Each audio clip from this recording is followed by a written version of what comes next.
I'll give you the good news first. Politicians are planning to lower electricity prices, protect energy supply, and tackle climate change. And offshore wind farms play a big part in these plans. Then the bad news. This is not a wind farm. A plan for a wind farm is not a wind farm. A promise is not a wind farm. A press conference is not a wind farm. Targets, declarations, climate goals, they're not wind farms. More and more offshore projects are delayed, or even called off. This is because auctions are designed to raise the most capital, and not the most wind turbines. Let's rewrite the auction design for the better, so we don't rewrite the future for the worse.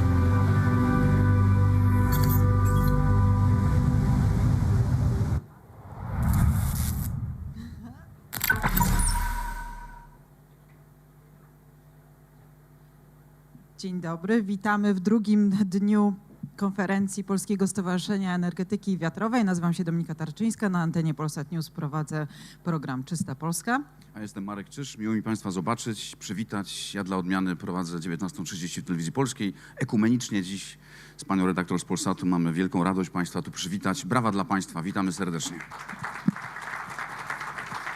A jeszcze większą radość może przywitać Państwa marszałek województwa zachodniopomorskiego, pan Adam Rudawski. Zapraszamy panie.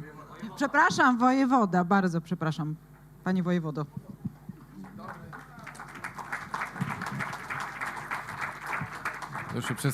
Dzień dobry, witam serdecznie. Już się przestraszyłem, że połączyliśmy te dwie funkcje, a przecież jesteśmy za samorządnością i tego byśmy nie chcieli. Również ja, jak i marszałek, jesteśmy fanami OZE, ale ja dzisiaj jako gospodarz tego miejsca, najpiękniejszego województwa, ale również województwa z największą już dzisiaj elementem energii elektrycznej, czy elementem w miksie energetycznym OZE. Witam wszystkich serdecznie i bardzo się cieszę, że możemy tu w Świnoujściu, w Zachodniopomorskim, porozmawiać o przyszłości OZE.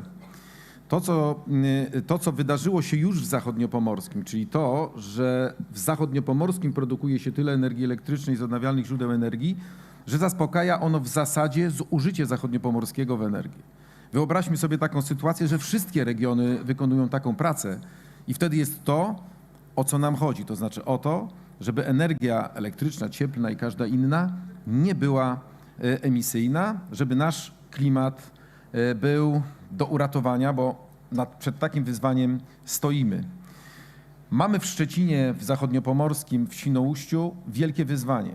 Powstaje największe miejsce, czy największy offshore OZE w Polsce. Mają tutaj siedziby takie firmy jak Vestas, Windar, jak Orlen, które planują wielkie inwestycje dotyczące nie tylko farm na lądzie, ale również na morzu. Chcę Państwa zapewnić, że my w Zachodniopomorskim rozumiemy to, chcemy rozwijać tą działalność i jesteśmy przyjaciółmi. Friends, we want to be friends with all the companies that will make it possible to reduce electricity prices, to clean our air and to improve the quality of life of people who replace their old fossil-fueled energy sources with renewable energy, because we all care about safety, health safety, military safety, and energy safety, energy security is also a piece of this puzzle. And we need to ensure our own energy supply. In this way, we will be safe and secure as a society. Today we meet at the largest and the most interesting conference dedicated to renewable energy. I hope all our plans will materialize, and let me already invite you to a meeting with all the rectors of Szczecin University, where we'll be talking about the new jobs. In the next couple of years, we will have just under 3,000 jobs in this new industry.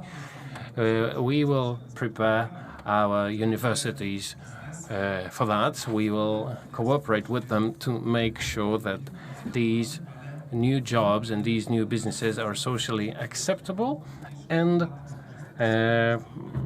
thrive to the benefit of the local community. So I wish you a fruitful debate. And as I spoke to Minister Nitras before the conference, I invite everyone to take a walk down the most beautiful beach in Poland. Thank you very much. Adam Rudowski, the governor of Western Pomerania. And today we are hosted in Świnoujście, the beauty spot of Western Pomerania and the capital city of the Polish wind energy. And we were all invited by the Polish Wind Association industry, and now an address from Janusz Kojowiecki, the president of the association. Dear guests, it's such an honor, such a pleasure to see so many of you on the second day of the conference. There's good news. We have 2,500 participants. That's yet another record of this 19th conference. There were many skeptics who would say that Świnoujście is in the far end of Poland and people would not come here in huge numbers, but apparently they have. And we have so many decision makers and stakeholders, politicians. This shows us that renewable energy is the future of the Polish energy mix. And the leitmotif is that we have been right. We are right. The wind energy is back in the game. I have a very brief presentation for you, just a few slides. I wanted to show you why there will be no energy transition without wind energy. And to begin with, the latest calculations for onshore wind.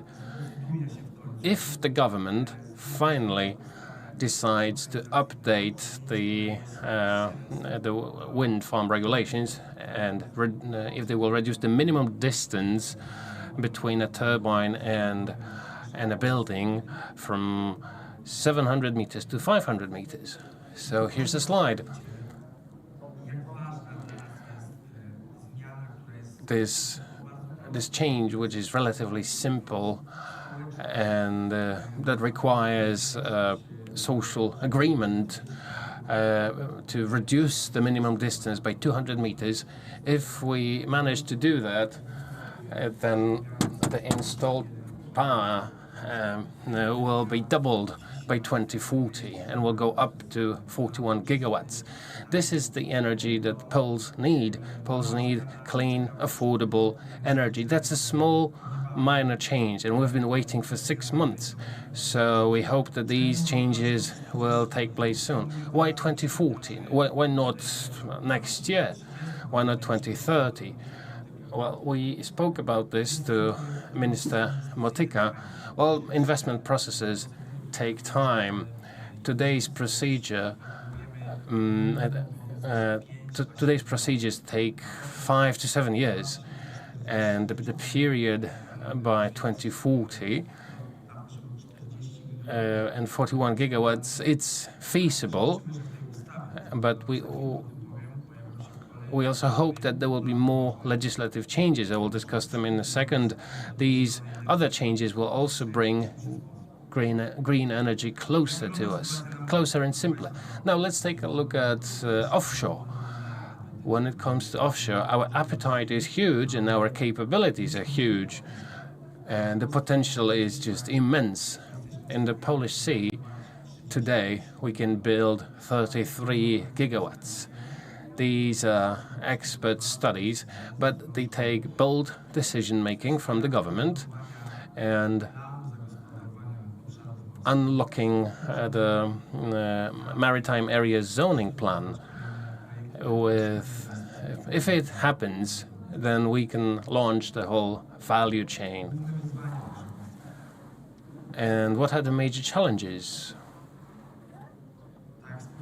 As I mentioned, the minimum distance between turbines and buildings, permitting process is also so important. We want zoning plans to be simplified for wind projects. Planning takes so much time that we waste.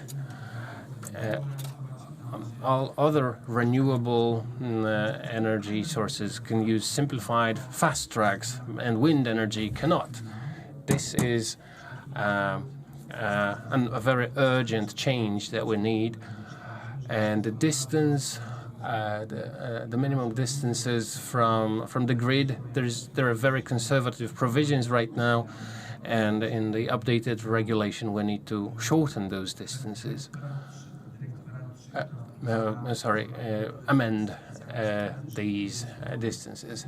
Now, RED 3 directive and go-to areas, we hope they will be implemented in Poland soon, and this should shorten the delivery time from 7 years to 3 years. The directive says 1 year, but even if we have the current 7 years, we will bring Poland closer to the transition goals. And the grid problems, we keep our fingers crossed for the reform of high voltage grids and distribution grids, and I hope that with new people in management boards of power companies, we can go back to the negotiation table and talk about what can we do to maximize the potential of the Polish grid. When it comes to offshore wind, there is one major milestone that is coming quickly. That's the auction in 2025. That auction is written down in the legislation, but that legislation was prepared mostly for phase 1 projects. And projects that we would like to include in the auction system in 2025, well, they need to be taken care of by the government. They need a priority approach, because without the support of the Ministry of Climate, the auction in 2025 will not happen. We need some specific changes, because we need competition. We need to have the right number of projects to make sure that the auction makes sense. So, full stop here, because everything else is also important. But if we do not have the auction in 2025, we will have a technology gap in offshore wind. And this will hit the entire value chain. Projects will accumulate for 2027. We will have bottlenecks. We will have shortage of vessels and people, and that would be so difficult. So I am keeping my fingers crossed. I'm rooting for the Ministry of Climate. I hope the auction will take place and the prices will guarantee feasibility of those investments. Now, the development of the European value chain and supply chain is key. We've been talking about everything related to investors, but supply chain is equally important. It should be innovative, robust, and European. As a country, we need to face that challenge. We recently spoke to the Minister of Development, who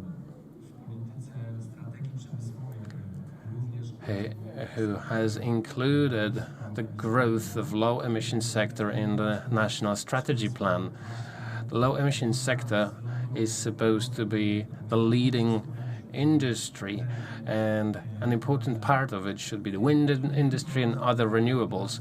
It's not only about economic growth, it's not only about the availability of technologies, it's also jobs. And this is a very important part of this discussion, because without skilled labor, we will never build a robust wind energy sector. In Europe alone, by 2030, we need to double the installed assets in wind energy up to 500 gigawatts. This means that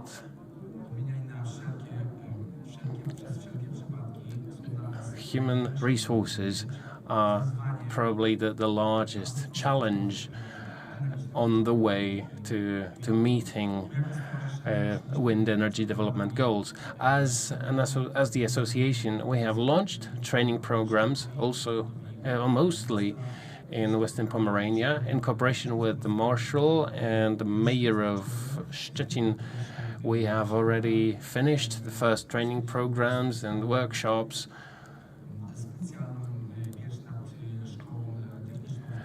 We are also the honorary sponsor of a school in the town of Darłowo. The technical high school has received a training program worth 1 million zloty, but we are not strong enough. We need the support of the government to make sure that such training is countrywide. I do believe that wind energy will be the pillar of energy transition, and I am very much looking forward to the discussion.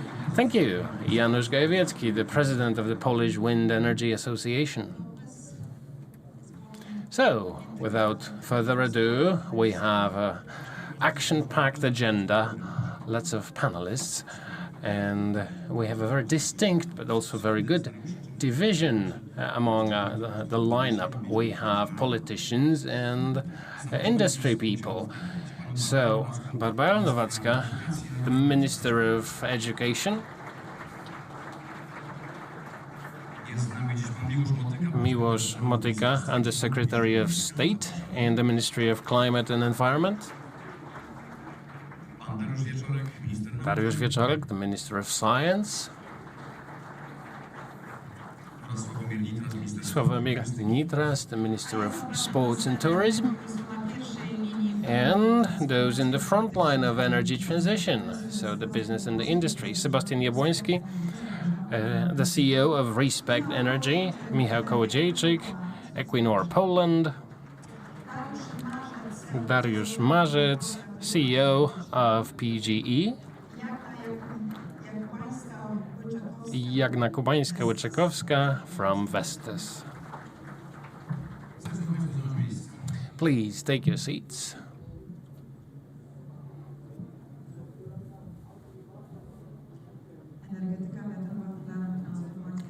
Wind energy as the pillar of Poland's energy transition. Hopefully, the panelists will tell us where exactly we are on the transition track. Let's start with Sebastian Jabłoński from Respect Energy. As you were watching the presentation by Janusz Gajowiecki, what else needs to change for us to get to where we want to be? And what would be the dream scenario for the next decade? Well, before I speak about my dreams, let me refer to Janusz's dreams. I do not agree with the 3 years for permitting. If you look at our diagnosis of the EU, then our main argument is too much bureaucracy, bananas should be straight, directives mention everything. And now the union says, let's deregulate. Then we are opposed again. So this is inconsistent. And in fact, no one benefits from lengthy permitting process. There is no single advantage of that for Poland as a whole. And 12 months will have so many benefits.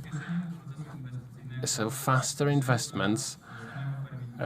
So if permitting is reduced from 6 years to 12 months, then cheap energy will come 5 years earlier, and investments will begin 5 years earlier, and investments drive GDP.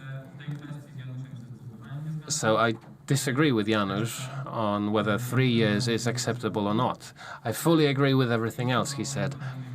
And other dreams I have, as I said yesterday, I think we need to motivate, we need to incentivize users to consume green energy. We need to incentivize them to have the demand side response.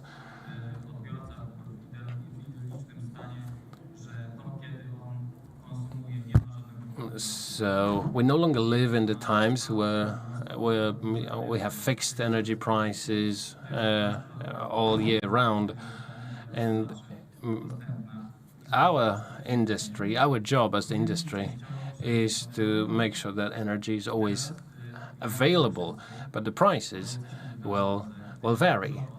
As we all know, when production is higher, the prices are lower.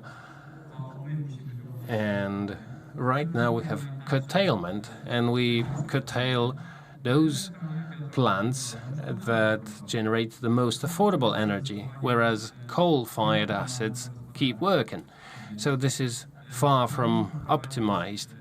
So we should have changing distribution rates where energy consumption in peak supply hours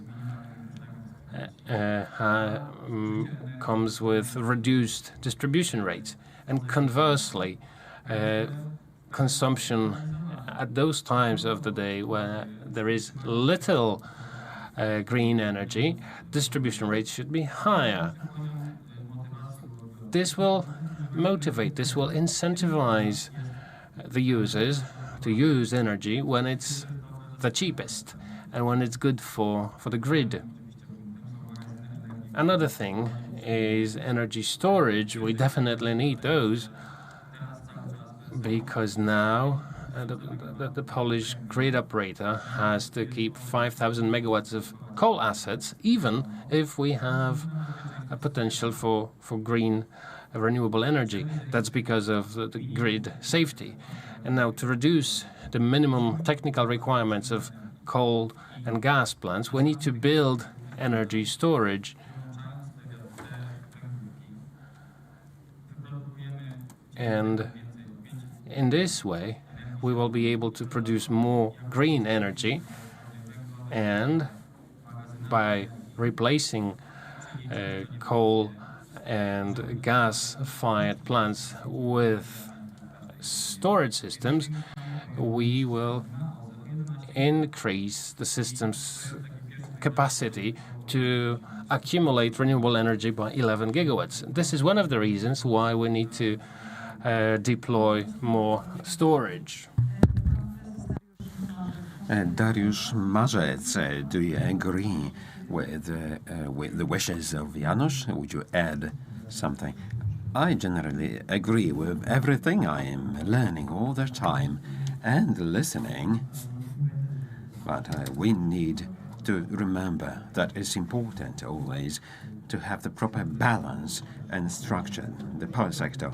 And renewables here are intermittent. We don't always have wind. I mean, apart from the Baltic coast, sunshine, no sunshine, more wind, less wind. And customers need stable supply.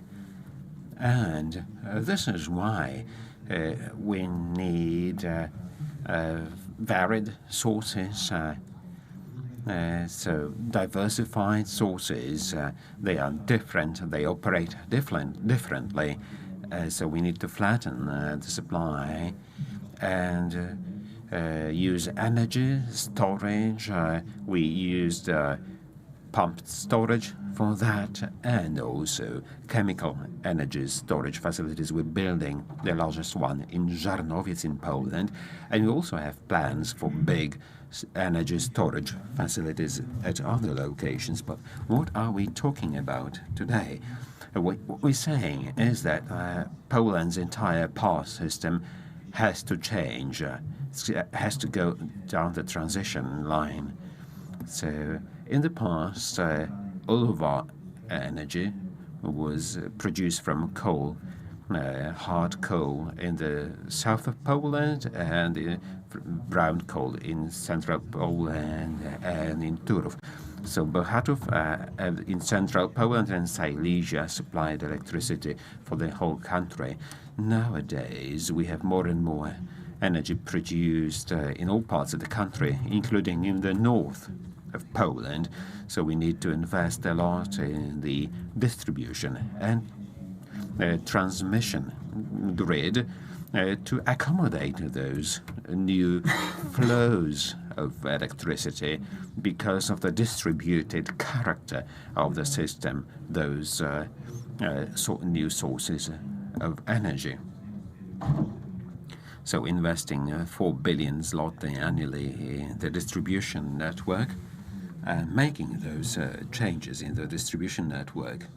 Of course, you could ask whether the pace is appropriate, but ultimately it's the customer who has to pay, and we need to avoid energy exclusion or economic exclusion of the society, some parts of the society. So it's also about the cost of energy for households. So we need to combine the huge need for investment and the cost of switching to zero carbon sources, to reduce emissions, to change the distribution network and build energy storage, to combine that with the cost to customer to properly decide on our prices so that availability and affordability of electricity is not reduced. So an average Pole would have electricity available. Otherwise, with very high costs and prices, they will not support the transition. And Poland's economy needs to stay competitive and keep manufacturing at a cost that will still be acceptable to Polish customers and Polish exporters. They operate on a highly competitive market.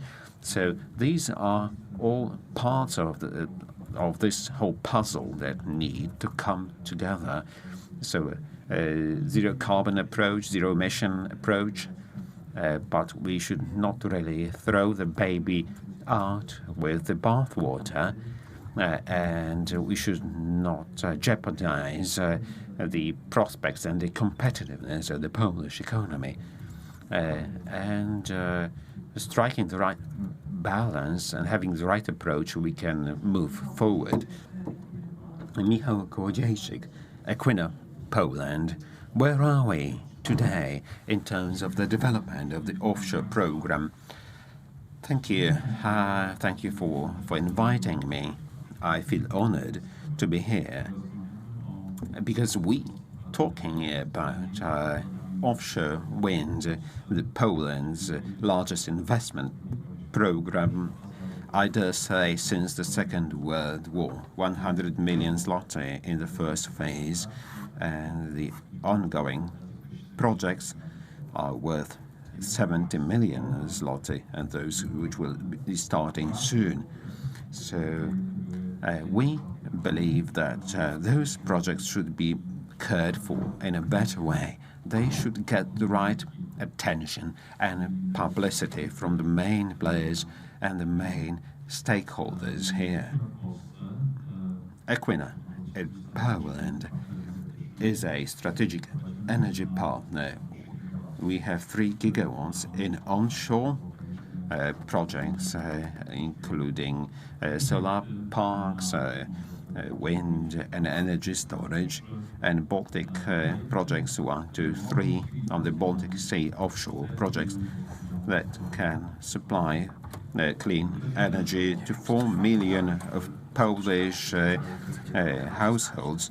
This is the first stage of the project. We need legislative changes, and what we all expect is that they are properly handled and managed by the administration, that they care for these projects properly, the first phase. And I think that accelerating the energy transition in Poland is Poland's raison d'etat,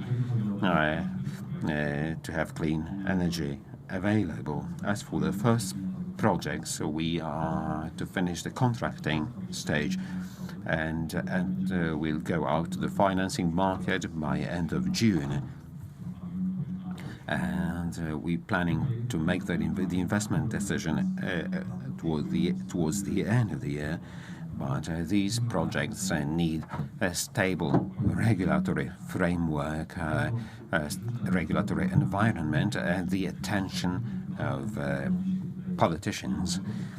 And well, we have politicians present here, so I hope that your involvement will be translated into specific programs and actions, so that those programs, those projects of the first stage can be completed. And then the second stage, the auction in 2025, I mean, for the auction to be held, we need some administrative steps to be made so that we have at least 3 offers and a competitive price, so that projects are encouraged to compete. And then we will have a differentiation between projects on different banks because of different economic aspects. Investors will be investing in this area. Who will you be employing, Jagna? Well, let me begin by saying what is needed to employ these people. Vestas' investment program in Poland is our greatest investment globally since for the last 20 years, and at an enormous scale we are one of the largest players in the industry. But we need to focus on several important things. Firstly, this is about regulations and financing. We need a stable regulatory environment that will be predictable in both production and implementation of new projects. So our customers, when they begin a long-term project development, they need to know in what environment they will be operating in several years. And funding is important, and incentives which will encourage investors to invest in Poland and not in other countries. Another important aspect is infrastructure, the availability of the transmission grid, roads, ports, as well as storage yards. They are all important for the development of new component factories and projects. Because if we don't have those new projects, factories won't be built.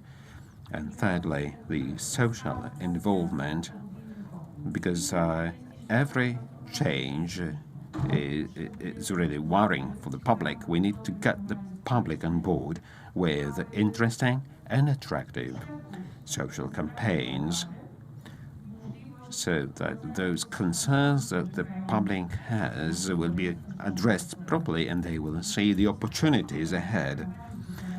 There are many of these campaigns from the Polish Wind Energy Association, ORLEN, or PGE, which is the right step forward to improve the perception of the energy transition.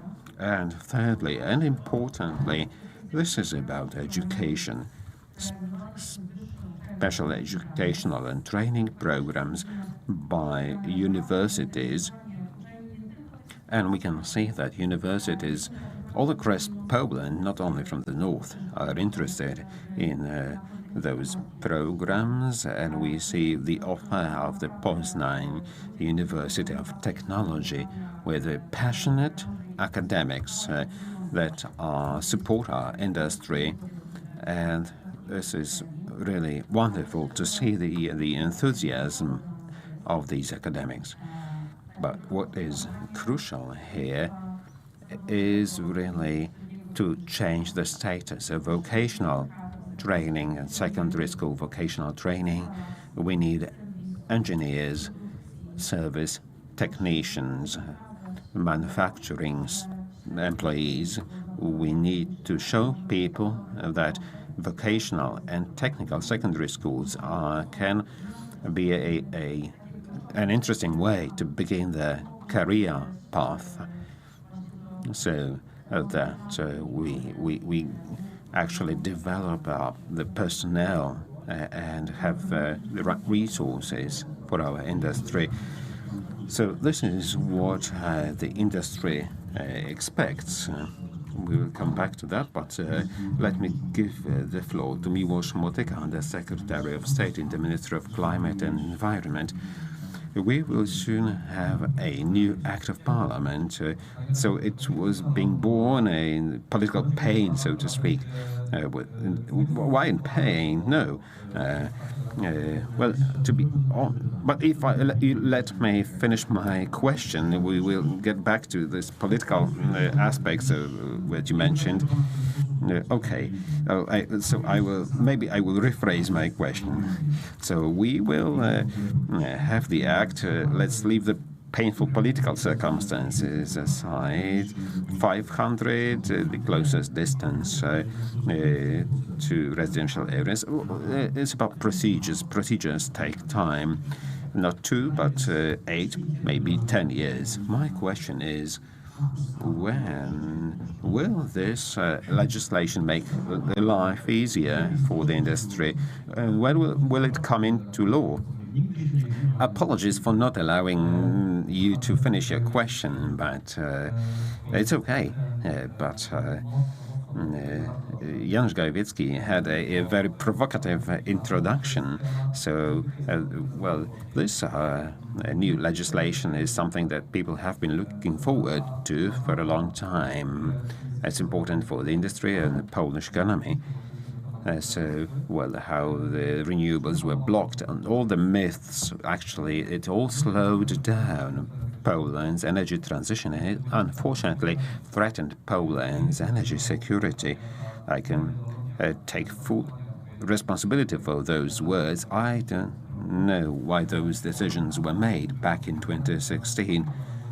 Because we could hear in the Polish parliament, Polish MPs saying that turbine blades will fall on people's heads, and it actually hit Poland's industry and investments and Poland's economy as well.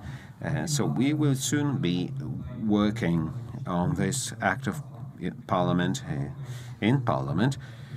Well, it's been accepted by the minister. This will be a bill proposed by the government, and we will be discussing with the industry, with those who rely on knowledge and science and not on prejudice and ideology. And this will be a matter of several weeks before we can begin talking specifically about those acts of parliament and simplification of procedures, because these procedures take the longest time in Poland across all EU member states. We want to reduce those procedures at least by half under the new bill. We need to do that ourselves, and we also require to do so by the European Union law, including the RED III directive. We have to prepare for that. So what I want to tell you is that the time we've had has not been lost. We prepared objectives, working with the industry. I would also like to thank the Polish Wind Energy Association, Mr. Gajewicki, the president, for all suggestions and proposals. We signed the European Renewable Energy Charter also to speed up the permitting. When we took over power in Poland, The previous government did not really accept that, but the charter was about strengthening the energy security. We're speeding up procedures and we focus on renewables. We've done that. We updated our climate plan and energy plan. We increased the plan and the target by several gigawatts. But Poland was supposed to update that last year, but we managed to do it in 3 months, and the previous government took years and didn't actually do it. I'm not saying that as an excuse. I'm just showing you how mistaken, erroneous decisions were made over those years, or complaints were filed by Poland against the legislation, EU legislation that was actually favorable for Poland, and there were lies about coal that is available for 200 years, that the coal-fired energy is cheaper, which is a lie. But, the effect we have now is more than 200,000 jobs in the renewables sector, and we have fewer jobs in the mining industry. And I believe that we won't have any stupid amendments like the ones we used to have proposed by Mr. Suski in the past, Member of Parliament. So we all know that relying on energy mix on the nuclear energy is a must-have. And this is not really a statute resulting from lobbying by anyone, because that would go against common sense. I understand, but when you're saying that we'll soon do this or that, what do you mean soon, meaning when, this new legislation? Well, this new act, soon, okay. Depends on the pace of work, legislative work. I would like this to be the next quarter. But we have draft bills prepared by colleagues from government. So many infringements by the previous government within the EU. It's so much work. The team headed by Minister Berek is working very hard, but I believe that they will do it in the right way. I know that time is precious here. And the second thing that people would like to ask you about, reducing these procedures by half, or the duration by half, is it realistic? Yes, very much so. So we submitted our proposals from the general, and we received certain comments from the Directorate General for Environment, and we ready to address these. And the second thing, the distance. I think that we already have the political and social consensus, but I always prefer the consensus to be based on knowledge and science. So going away from the 10H rule, 500 meters, so it's safe, and there won't be any controversy about that, I hope, or not so much. And we release the blocked potential, and we shorten the procedures, and we can catch up with the 6 gigawatts, given what we have now. We can guarantee that. And importantly, we'll have these changes in energy storage, investment in the grid and distribution networks. PSC, the Polish TSO, also plans to invest 63 million by 2034, and also funds from the National Recovery Plan will be used. We do have the bottlenecks, of course, but we'll use the energy storage. We also have Mój Prąd, My Electricity program, PV obligatory. So we have a holistic approach to energy. This is why I'm mentioning photovoltaics. We want to listen to your industry, but you have full our support, and we also would like to assure you that we will also include what Mr. Gajewicki mentioned in the new act. There is also one bottleneck that's been mentioned by Jagna Kubańska, the personnel that we need, human resources. So 200,000 jobs we may have in renewables, and they need to have the qualifications that are not very popular nowadays. So my question is to Barbara Nowacka, the Minister of Education. What are your plans to educate these people? Are you thinking about that? Yes, we are thinking about that. Thank you. No, but more seriously, as you know, vocational and technical secondary school education in Poland has been neglected over several years, especially given the generation gap among teachers. What we need is to act swiftly and effectively to have more teachers teaching young students. And this is one of our priorities, to open up to cooperation with businesses, companies, because we not really able to provide teachers over a short time. And being a teacher is a difficult job. It's hard. It requires a lot of qualifications and time to be devoted. We're doing what we can to retain teachers. This is why the government decided on pay rises in public schools, secondary technical schools, any schools. Really, what we're trying to do to ensure that the conditions for teachers are improved, but we need a lot of changes in our system of education, and we need to change what's been done by the previous government. So we have these centers of education. On 30th of May, the last enrollment finished for those centers under the National Recovery Plan.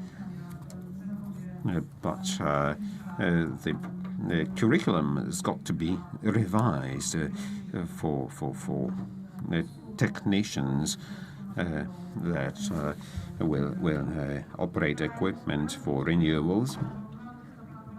And I hope we will talk to the industry about that. We would like to revise this program by the end of this year. In Lemberg, in Pomerania, there is a skills training center being established, but this is not enough, I know.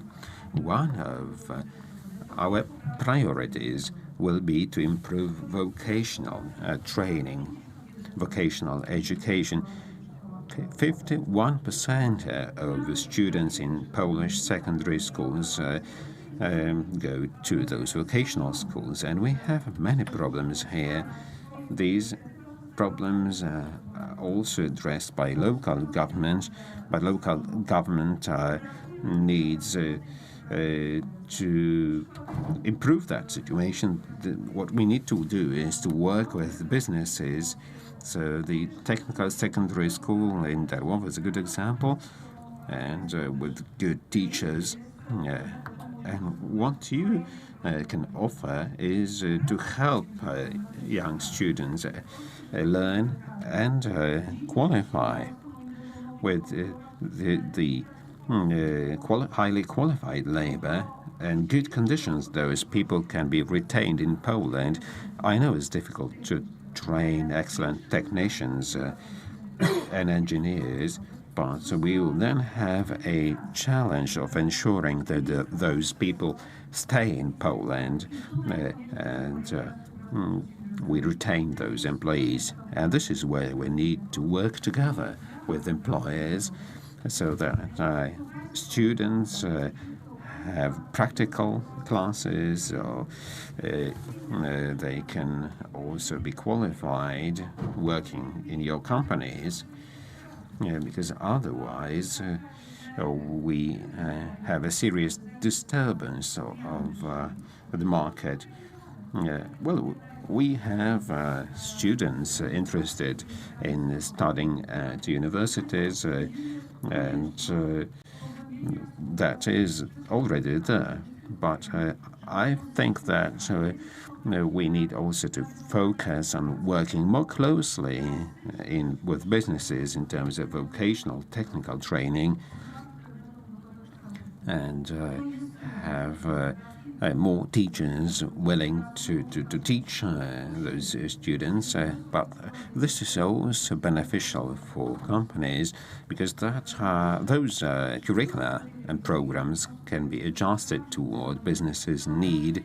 So we already consult with headmasters, headmistresses, but well, we need to think about the entire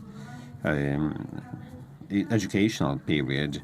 So it's between 3 and 5 years. It takes between 3 and 5 years to train technicians. There are also some models where secondary school students already participate in the labor market, that they can work part-time, but well, we need to work closely with the ministry and also to prepare schools for that. And we also have a council of headmistresses and headmasters involved in this process.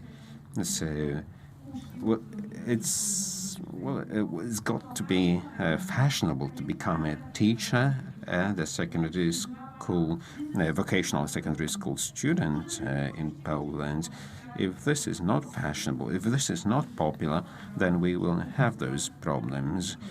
And it's not really patriotic to have foreigners training and certifying schools. We need to train these people here, and we open to that. We ready to focus on technical and vocational secondary school training. And I'm a member of parliament from this Pomeranian region. I know how important these measures are, and I'm ready to work with the EU. And I'm not saying soon. So, well, over the next 2-3 months, we will start this dialogue. So when will the ministry create an educational base for those needs? Those people trained there will need to use state-of-the-art technology. This is a question to Nariusz Wieczorek. It would be nice if we use Polish and not Chinese technology, because now it's not always the case. So my question is whether we are able to create scientific centers to work on those technologies that will make our wind industry competitive. Yes, thank you. I did listen. I was listening to your question fully. I didn't want to build a bad impression of the government as people who wouldn't listen to questions. Minister Motyka pretends not to be listening. Yeah, but as part of good intergovernmental cooperation, I am not responding because malice is no good. Right. So you mentioned 2016 and the decisions taken back then regarding renewables. Well, as we've said, we've had coal deposits for 200 years to come, and we have to defend our mining industry. And now we're subsidizing that industry. We are subsidizing those unprofitable mines and unprofitable power stations. And this happened, sadly. Now we have to make up for this. It's not easy.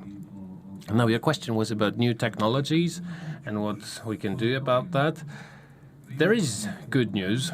We already have fantastic human resources when it comes to universities and R&D centers. We have state-of-the-art equipment, we have state-of-the-art labs, and the only problem is, and now I'm nodding at companies such as Vestas, the companies should not be afraid to rely on Polish researchers, Polish academics. Companies feel encouraged to let us implement the latest technologies. I recently spoke to the CEO of BWEA, the global company with 1,100 Polish researchers in 3 research centers in Gdańsk, Warsaw, and Rzeszów. So 1,100 Polish researchers are working for BWEA, making up new materials, writing new software, testing new solutions. And the same thing needs to happen in the offshore wind industry, or wind industry in general. When it comes to universities, situation is a bit different than in secondary education, because universities have a degree of autonomy, so they determine, they choose their their majors and curricula themselves. But we have clever people in those universities. We have 33 technical universities in Poland, and each of them is already operating in the area of energy transition. And there is a growing demand for engineers. And now I'm looking at the rector of the local technical universities from Western Pomerania, and they're all perfectly aware that energy transition and the offshore wind development, that's an opportunity for the Polish seaside regions.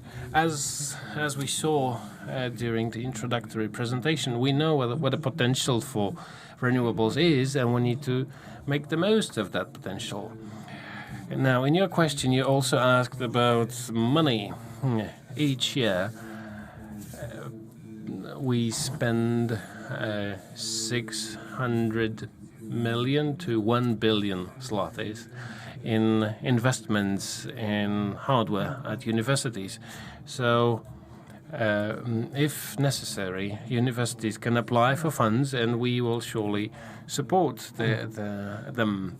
For those who do not know, the Minister of Science is from the power industry. I've been working in the power industry for 2 decades, so I know the ins and outs of the industry. I remember over the last couple of years we tried to convince the previous government about the things that are obvious to us here.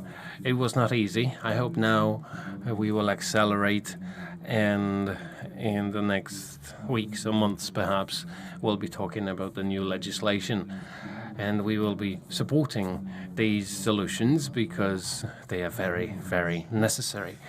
Thank you, Minister. We also have Sławomir Nitras, the Minister of Sports and Tourism, apparently irrelevant, but there is one thing about the minister that is very special. You come from here. Where exactly? I think you're exactly from here. So, Minister, what does it mean for a region to be the capital of green energy? You mean in tourism? No, not only in tourism. Well, I could speak for hours on end, but let me start with tourism. We are in a beautiful location. Those of you who come from here know how the place has changed. Now, a few hundred meters from here, there is a port. And for many years, this port was used for exports of the Polish coal. And you can still see the heaps of coal in the port, but now that's coal that we import from other countries. And those heaps of coal will disappear soon. That's one of the advantages of green energy. And then when you go to the right, you will see the mouth of the Odra River. Now the salinity level in Odra River is higher than in the Baltic Sea because of the discharge of saline water from coal mines. This will change as well. So that's just two examples. And if you want to be a tourism attraction, you need to have clean air and clean water. In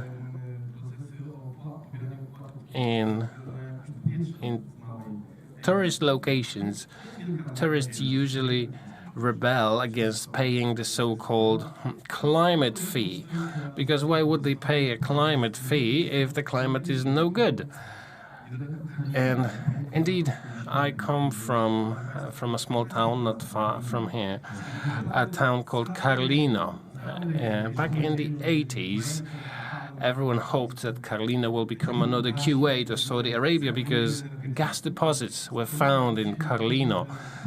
And as I look at you today, as I listen to the stories of your projects, I'm 50 years old, and I hope that this dream of becoming a rich Saudi Arabia-like place, that dream will finally materialize, but not thanks to gas, but thanks to renewable energy. And there's one more thing. As I listen to stories about those huge political projects, Intermarum projects, well, I do not have anything against cooperating with other countries, but I always wonder why Poland never looks towards the sea. An average Pole knows that Poland borders with the Czech Republic or Germany, but they never realize that Sweden or Finland are also our neighbors. When I'm asked about the Baltic Sea, I always say that we have so many things to do around the Polish Baltic coast. I'm mentioning this because the Baltic Sea seems to be the hub for the major projects that are in the pipeline. And this brings us closer to Scandinavia, to the north of Europe. And I think that the social, cultural, and economic standards in Scandinavia should be followed. And this can also give us a new dimension. Obviously, the Baltic Sea is used for transportation. We ship a lot of goods to Denmark or Sweden, but it doesn't bring us closer. However, major economic projects that we do together will bring us closer. So I'm happy that Poland is at a location where Scandinavia and Germany are close to us, and we can join them in this huge technology leap. Now we can be part of these projects because it will change our perspective much more than the economic questions themselves. So that's another advantage of the new renewable projects. Now, one more thought. Sometimes I drive from Warsaw back home, and as we approach the town of Pyrzyce, and it gets dark, and we can see the first wind farm. This is the welcome sign for the region. For many people from the south of Poland or from central Poland, this is like an eye-opening discovery. They say things like, wow, I've never expected this. This is so impressive. And I say, yeah, this is our welcome sign. This,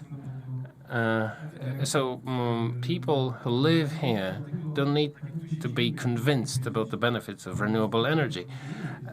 Minister Motyka is not from the seaside, are you? No, quite to the contrary. But as we're all sitting here, Minister Nowacka, Minister Wieczorek, we are from the coastal areas, and we understand this. Later on, I will speak to Minister Motyka. I will ask what he means by soon. Well, I would like you to realize that after the 8 years, we are here for you. We'll listen to what you're saying, and we want to be part of the change, the social change, because that's how you should see it. An energy transition is part of the social change, and this government wants to be part of it, and not only support it. And thank you for the opportunity to finish my sentence. And Mr. Nitras mentioned a few interesting things, the geopolitical aspect, which is so important in energy transition, because it's not only a transition from coal to nuclear and renewables, it's also a transition from the south to the north. The Polish energy landscape is being redefined. It's also about the grid, and it's also about the jobs. So we need to change the way of thinking about the power industry. And yes, indeed, Western Pomerania, this region of Poland, is a great example. I come from Małopolska in the south of Poland, and I think that in the debate that will start soon, in a few weeks, in that debate, we will highlight the success of Western Pomerania. Let me just add that Mr. Nitras promised to eat a herring sandwich, which is a typical local food. Herring sandwich. Where exactly do you buy it? Well, just go anywhere. Yeah, you can get it anywhere in Świnoujście. If you don't eat your herring sandwich, you've never been to Świnoujście. Okay, let's get back to business. Sebastian Jabłoński, are you relaxed after hearing what the politicians said about the transition? I am very much relaxed.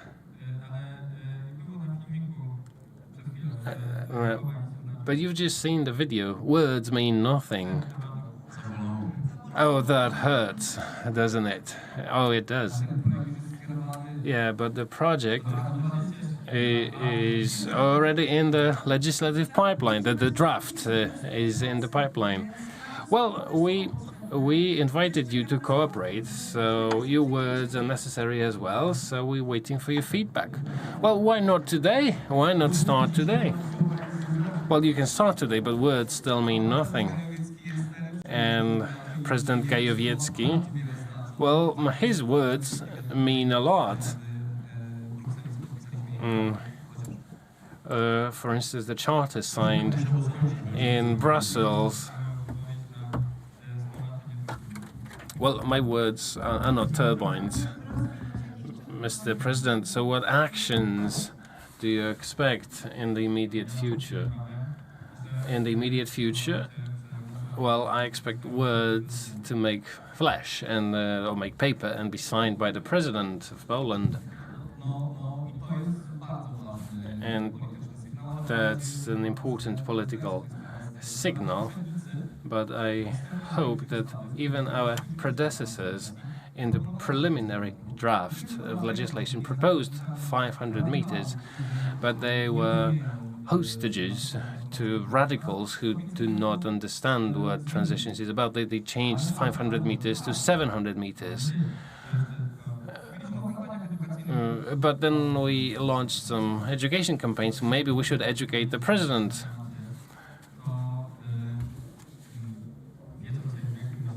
But when you realize the effort associated with modernizing the Polish grid, and you realize what challenge that is for distribution companies and the Polish grid operator.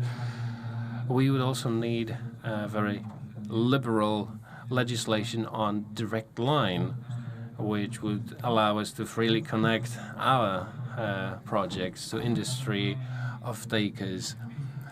And because soon we will have problem delivering or feeding out power from our plants. So perhaps we could build plants in the island mode, cooperating with a local industrial business partner. And this could involve hydrogen from an electrolyzer. However, the Polish legislation currently does not allow investors to build a production plant if there is no connection to the grid. They will not get the construction permit if they can't get connected to the grid. And if you have a direct line, then when onshore wind, when you have the distance of 500 meters from buildings, we can deliver 60 terawatt-hours to existing plants, thus reducing the need for investments in the grid and reduce the cost, improve competition. As Mr. President said, industry has to be competitive. Distribution rates kill the competitiveness of the heavy industry, and they prevent the growth of production. Many businesses are unable to expand their plants because they cannot get more power.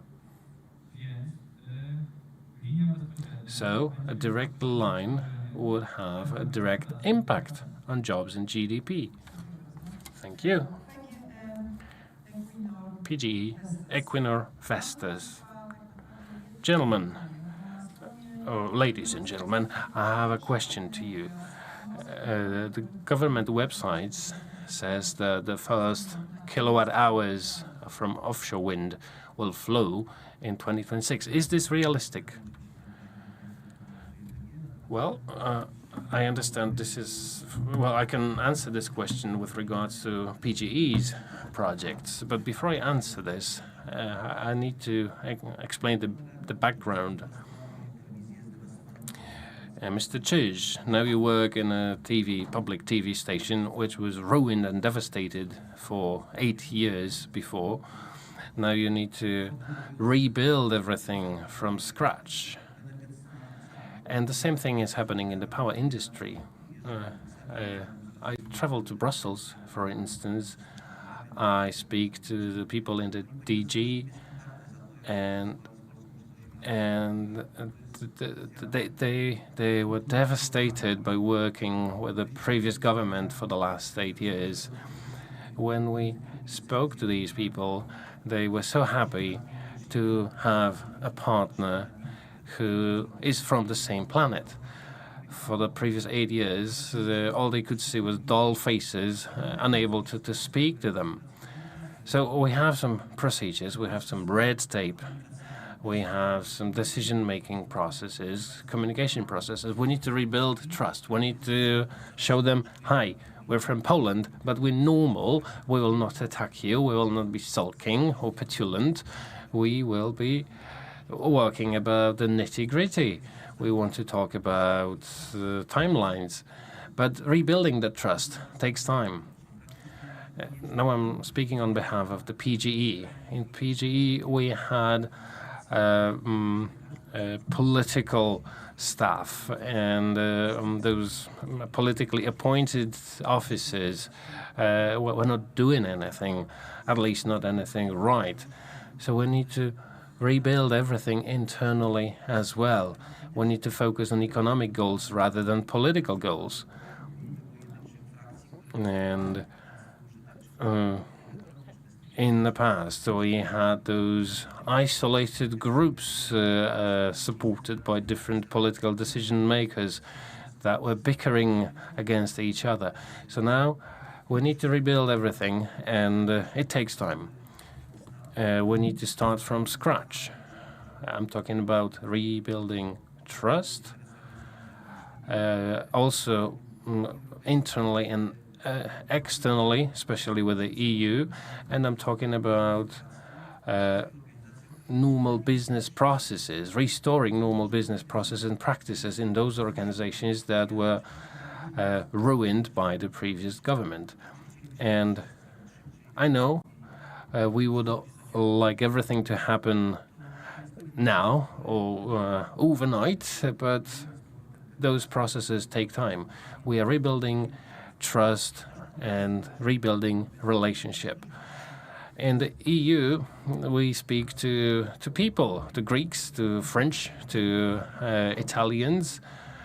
And for those people, for some of them, 8 years is their whole professional life. So maybe the previous government was the only image of a Pole they've ever seen. So now they need to see another image of a Pole, someone who's from the same planet, someone who speaks English, someone who has good intentions. And our Prime Minister knows everything about the mechanisms within the EU, and he knows that these processes take time. But let's be patient. From what I can see, we're all working on this to accelerate the process. But let's not expect that everything will change in a matter of 2 months, that all directives will be implemented. When the minister says soon, it means as soon as possible. So, coming back to your question, the timeline we're following when it comes to our first farm at Baltica, 107 turbines, 15 megawatts each. That's in on the Polish coast, but not in the western Pomerania. Well, the Polish coast has a few parts, but it's still Polish coast. And the brunt of the power industry moves northwards, and this means education and grid and jobs. So that's a huge sector, a huge opportunity for the Polish coast to become a leading sector, a leading place for the energy transition. And I mean the entire coast, so the north coast and the north part and the west and the east part of the Polish coast. So we will act together across all the regions here, but it will take time. Right now we're working on finishing the documentation. The total budget is 27 billion. We need to secure 7 billion in financing. That's a lot of credit decisions to take, and we try to get those loans both internally and externally from Denmark, and I hope that the budgeting or the financing period will be completed soon. When it comes to contractors, then all key contracts have been signed. Right now, we are issuing NTPs, or notices to proceed, and we hope to close the financing later this year. And as of now, the timetable we're following assumes that in 2027, 1.5 gigawatts of power will be available for the Polish grid, and this is the timeline we're sticking to, and we are sure that it's still feasible, and we will do all we can to make it within that deadline. And as we said before, we're also analyzing the other concessions we have received. We have 8 of them, the largest number in the Polish sea territory, and we will be working on the sequence of implementing those concessions. We'll be looking at the potential behind them. But obviously, we are very much looking forward to an appropriate timing of the auctions. Thank you very much. May I have a quick comment? I wanted to say something about the comments related to direct line. The previous government said that the direct line has been liberalized. Well, theoretically it has, but it makes no sense because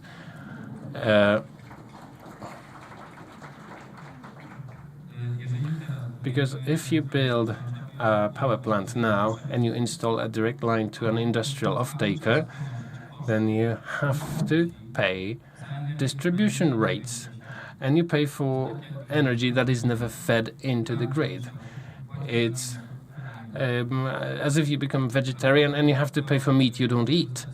So this has to change just as quickly as the 500 meters.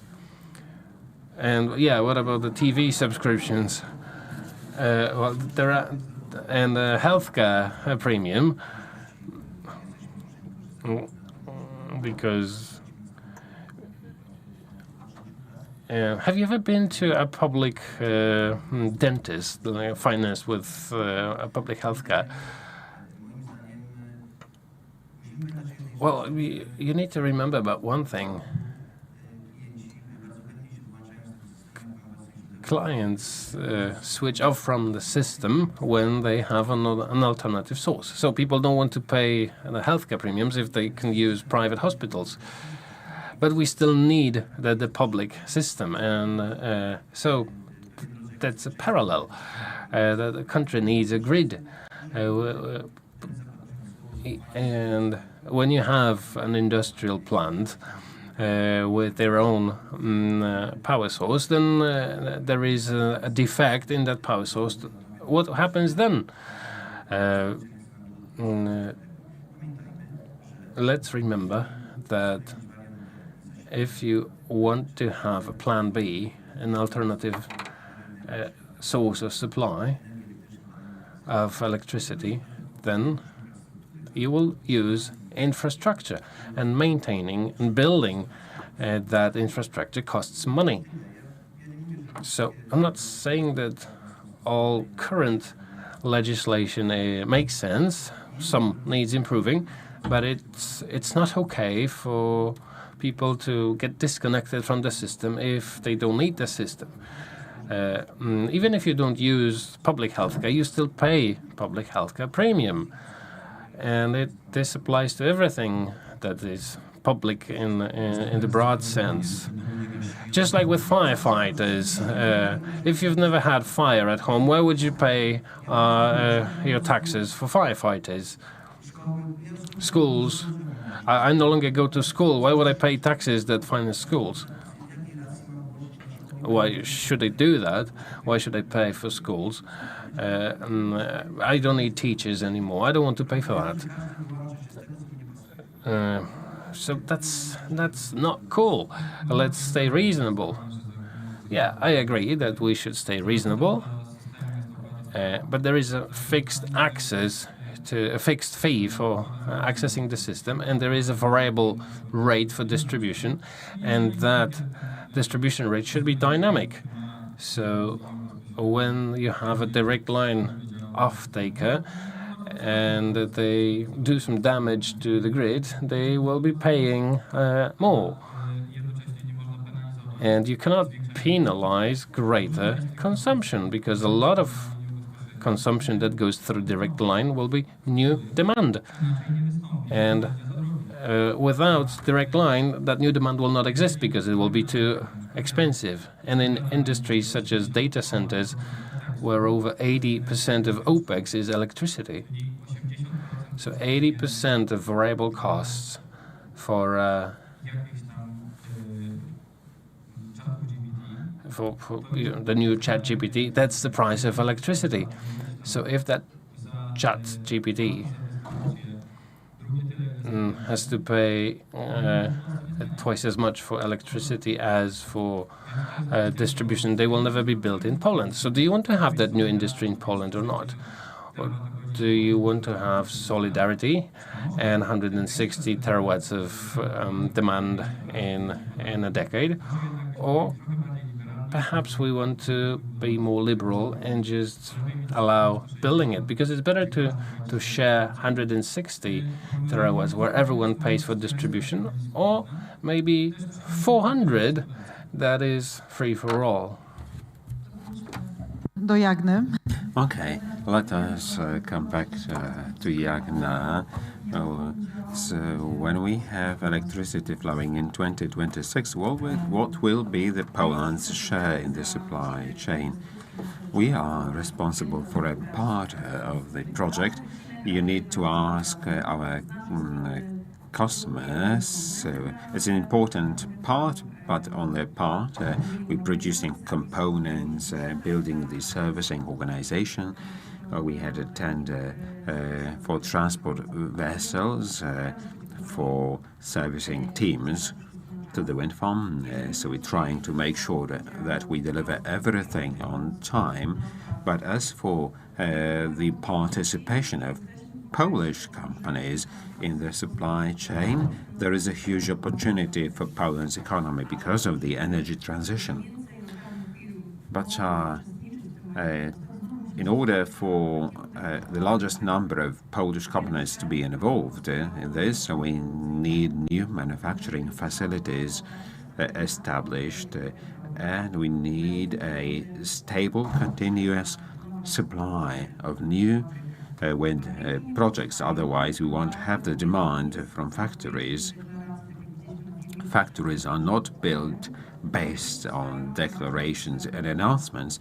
They are being built based on contracts that are signed. Those contracts are signed when an investor believes the market is attractive because of the stable legal environment, regulatory framework, auctions being held as announced on time, and rules are not changed during the process, and they can actually implement their business case. So it's important that when dates of future auctions are declared, those dates and deadlines are met and plans are delivered.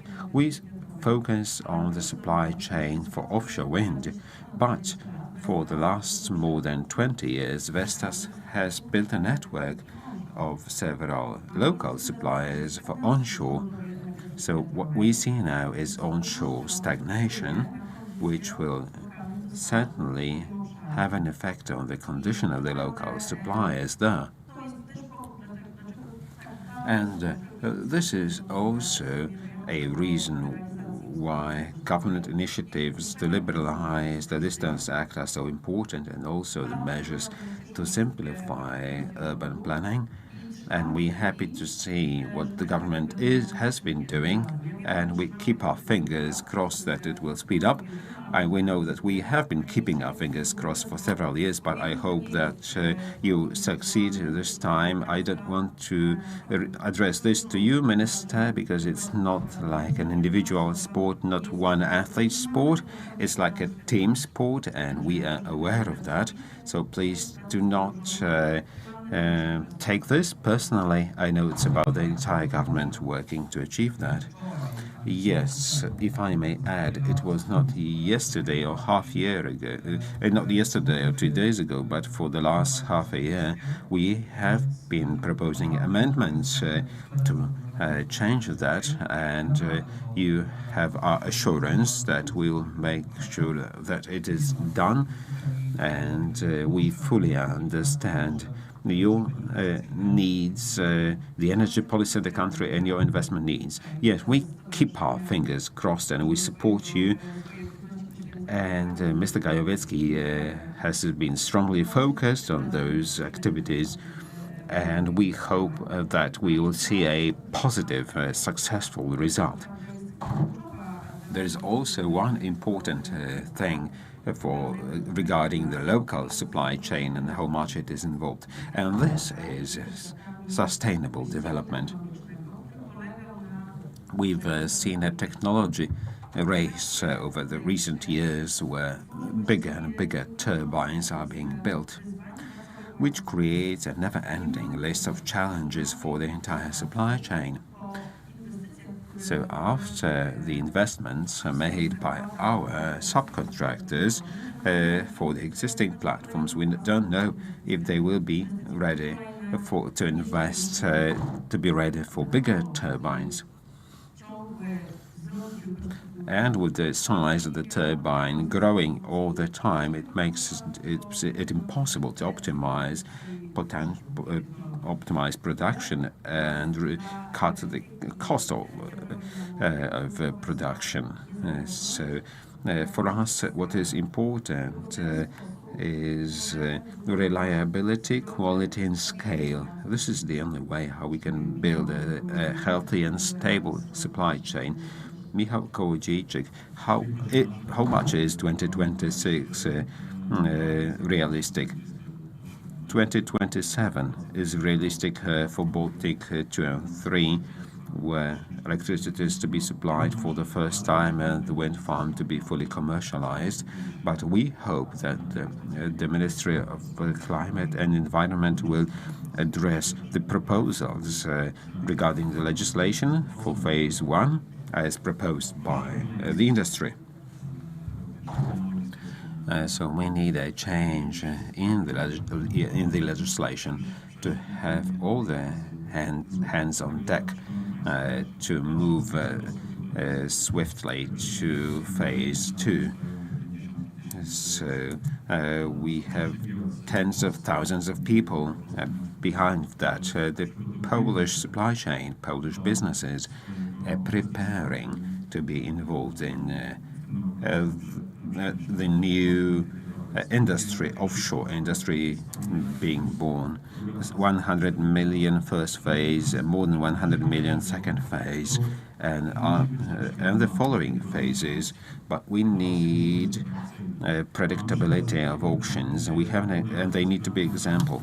We have an example of round 5 from the UK. The government thought the price was attractive, but the investors said the price was not attractive and there were no bids in that round. So there are many nuances to be discussed with the suppliers and the regulators. Investors, businesses investing their own money, they need to know if they are to build factories in Poland or elsewhere. They are to make this decision. They need to be assured that Poland will move smoothly to the second phase with auctions in 2025, 27, etc. So that we use the potential which is there. The potential offered by the Baltic Sea, offering clean and cheap green electricity. Just to refer to what you said, so I know it's difficult for producers. The producers who want to have bigger, more modern turbines all the time. I know it's clear. But just to explain, you know that there is a huge competitive pressure in offshore. Many projects have been put on hold because of the price pressure related to the cost of energy. Capex is growing, and the difference between the revenue that can be generated and the capital expenditure is changing, and many companies had to withdraw. So if we have a developer with a license, and we also were reconfiguring our analyses in some areas, what can we actually do with the permit we have, and how can we tune it up so we can actually increase the size of a turbine? So, that's 1 megawatt per turbine and then 100 turbines. So then we increase the net present value. We have 1-2% more because the price is fixed. So it's only with the volume, but that we can achieve a better result using bigger machines as long as they are reliable and there are no technical problems with them. So the reason behind that is economical, is financial. The first turbines were half a megawatt, and now we have up to 15 megawatts in offshore. So these are much bigger machines. So we should not be crazy about that, but this is mainly about the competitive pressure and the need to achieve the best possible value from a project and to save some projects in terms of profitability, because projects need to be bankable. We have to remember about that. We need to prove it to financial institutions. We have a capex and we need to have a proper ROI. And wind, we will have wind, but we know from our studies how much wind we're going to have. So we can only use more effective machines. So it's like a continuous struggle to have more and more efficient machines. So my question is, who will erect the first wind turbine in the Baltic Sea? We will do so. Bravo. To some extent, a bigger turbine will produce more, but it's not always the case. But we need to focus on COI so that the cost of electricity is produced is at the best level, and energy is produced where it's not in the grid. With bigger machines, it's more complex. The complexity is growing, and this high complexity is not proportional to the additional profit because of the ports needed, the vessels needed for bigger machines. The time is longer, and the load on foundations is different. So we could discuss that for a long time. This is why we stick to 15 megawatts and decided not to go for 16 megawatt turbines. Excellent. Thank you. And questions to government representatives. Let me begin with Mr. Motyka. Mr. Motyka is multitasking, responding to some questions, some messages. You know, Mr. Markowski, calm man, but open-minded, so with his record in the coal industry. And I asked him what he thought about green energy and wind in particular. He said it's one of the options. It's a very good option, but we need to all agree what proportion we're going to use in Poland. Can wind be the strongest pillar of Poland's economy? Will the government rely on wind? It can be such a pillar. So offshore is more stable. Mr. Marzec mentioned wind conditions. And we can also add onshore and photovoltaics. So 75% and 25% nuclear.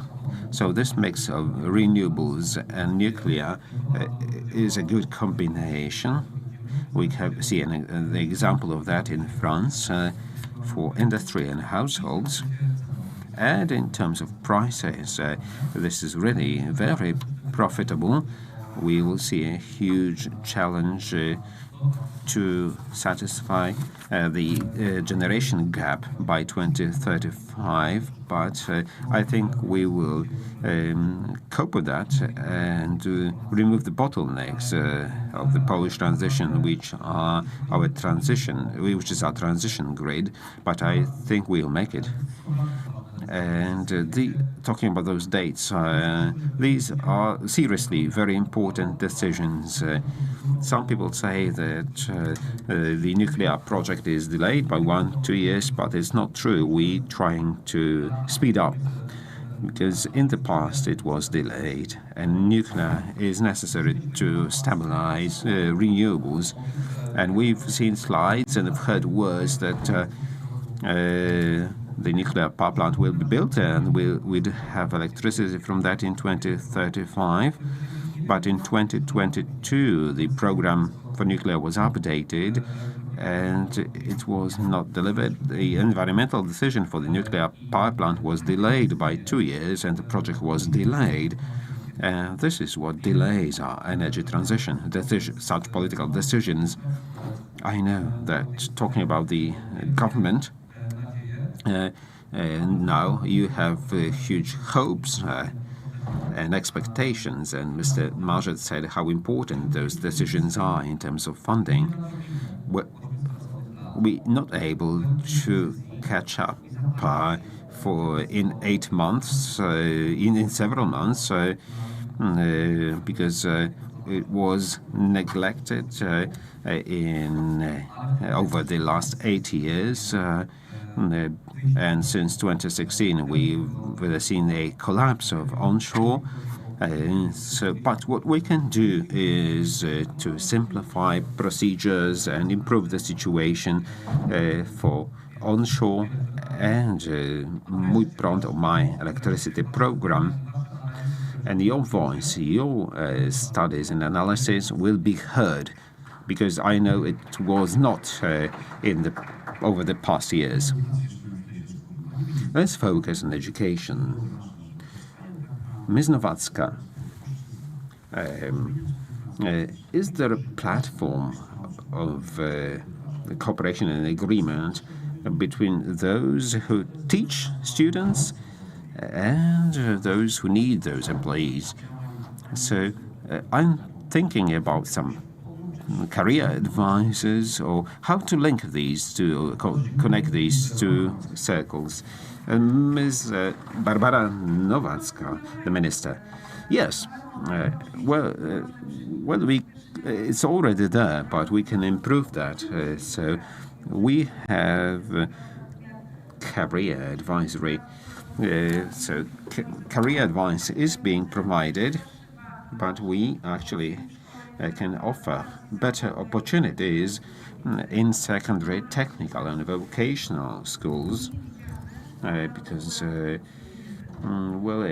it is absolutely necessary. And I also would like to ask you to join the revision of the curricula to actually provide information on what you need in terms of labor. We have those skills centers. We can improve that, and over the national program, we have meetings planned with industry representatives to discuss the possibilities for training for your industry.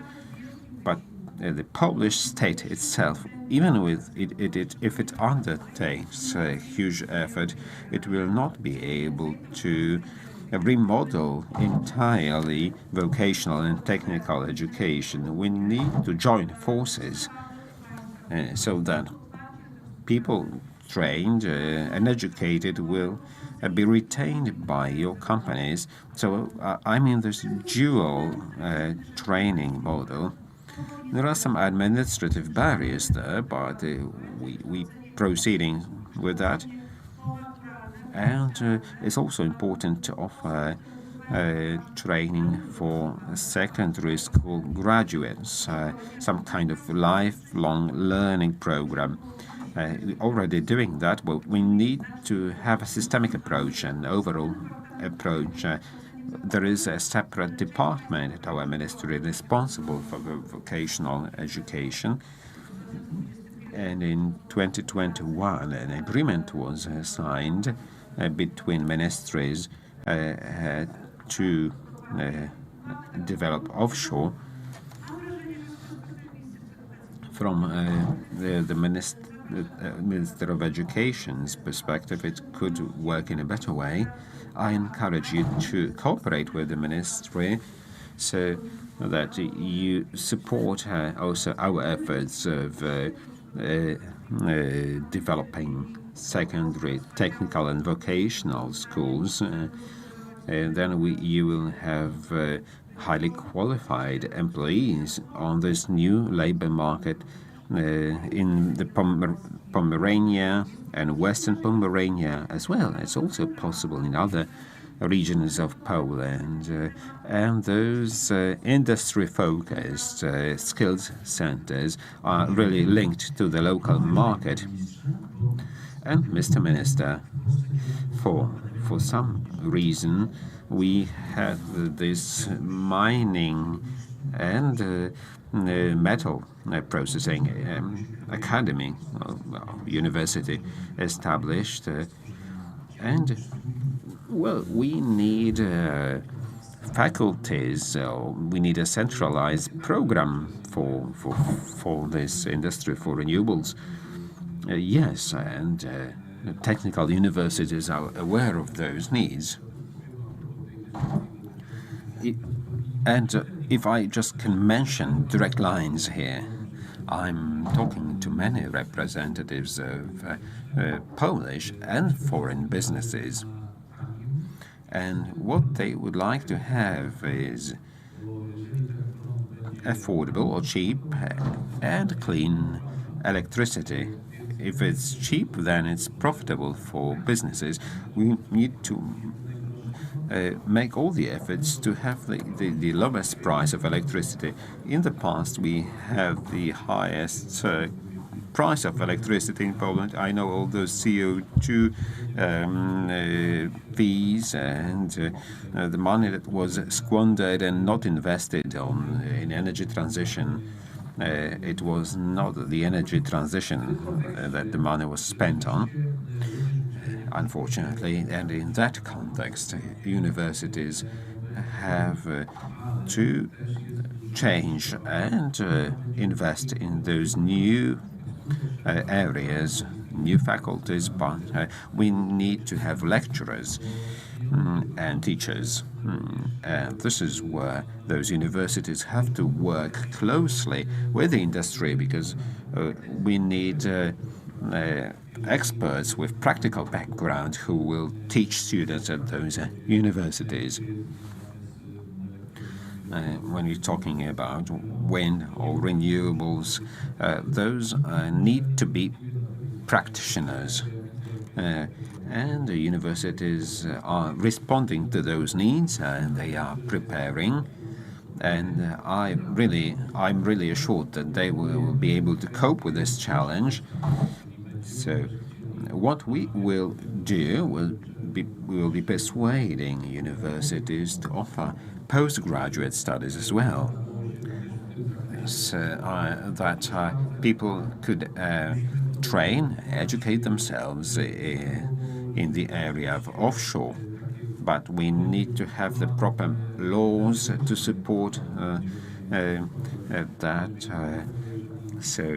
Well, it's got to be specific and based on technical knowledge.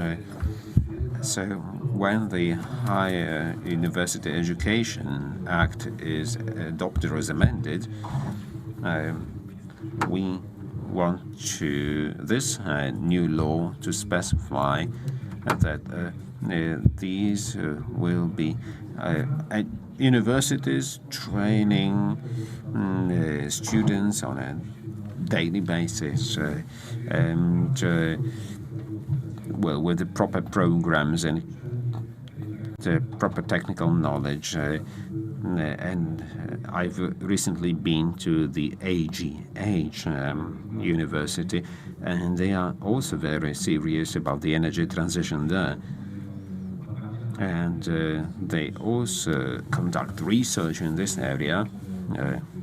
Well, they've shown me researchers inventing new panels, new solutions, and there is a huge potential there.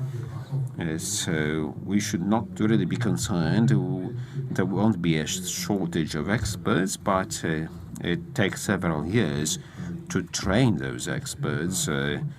So 3 to 5 years, I would say 5, really.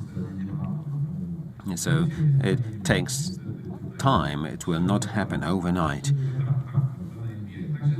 And 2 for MBA, 2 years for an MBA. I really believe in the potential of Polish universities, Polish staff, because they know we have to switch to renewables and should not be like Collegium Humanum, but like PWEA Academy, a Wind Academy, a new type of university for this. Yes, we will be talking about that, or maybe we will think about that with Sławek, the Minister of Sports and Tourism, like the Physical Education Academies. The acronym in Polish is AWF. But on a more serious note, I'm really in favor of creating larger educational centers so that universities join forces together, offering opportunities for students. And in June, new chancellors of universities will be elected. And there will be a meeting with them, and we will talk about that. But a minister can suggest only, but is not able to order university authorities to do things because they are autonomous, and it should stay like this because it's important for them to be autonomous. But the funding for research and development will certainly be focused on the energy transition, because this is the existing policy of our government, because energy transition is key for our government to make up for what's been lost. Mr. Nitras, Minister of Sports and Tourism, has been mentioned here. So what about tourism? Would you actually take people in a boat to go to an offshore wind farm to show people what it looks like? Yes, I will do so. And as Mr. Gajewicki knows, together with Ms. Nowacka, we are involved in a project called Campus for Poland's Future, and we had a trip to it's very important to show a turbine when it comes close to it, and it's really much nicer than those smoking chimneys or these heaps of coal in the landscape. Well, I would love to go on such a trip. I've never been there, going to those turbines so close. I would encourage people. When an offshore turbines built or erected, Janusz will take all of us there. Okay, but well, it's really important. You're not afraid of heights. Because otherwise you want to be able to go there, and seasickness will also be a problem. So a combination of the two can be quite tricky. Okay, yes, it looks very nice in the landscape. There's no reason why we should not have such trips, and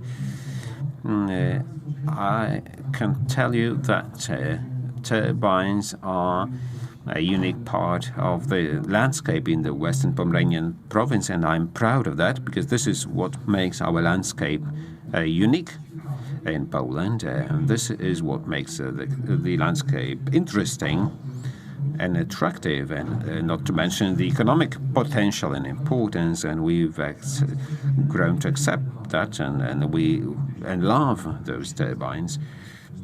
Okay, do you have any questions or any complaints or anything that you would like to say, to take the floor? Anyone? Okay. It seems you're exhausted too, and you just can't wait for the herring sandwich. So, But there is a housekeeping request. The organizers want to take a family photo of all the panelists.